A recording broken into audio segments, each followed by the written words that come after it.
இப்போ நான் பண்ண போகிறது பன்னீர் பிரியாணி. ஸோ இதுக்கு சில்லி, டர்மரிக், சால்ட் போட்டு நல்லா சால்டட் பண்ணிவிட்டு, இதுக்கப்புறம் நான் கோகோனட் ஆயில் ப்ளஸ் வந்து கீ ரெண்டுமே ஆட் பண்ணி நல்லா ஆனியனை வந்து லைட்டாக சால்டன் பண்ணி, தென் சில்லி, க்ரீன் சில்லிக்கு அப்புறம் ஜிஞ்சர் கார்லிக் பேஸ்ட் அதையும் நம்ம ஆட் பண்ணி சால்டன் பண்ணிக்கலாம்.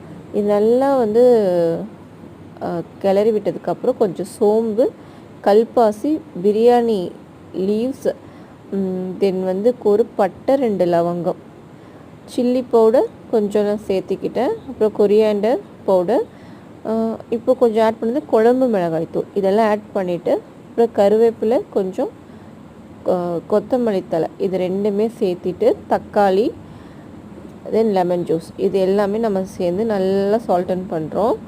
பண்ணதுக்கப்புறம் கொஞ்சம் கேர்டு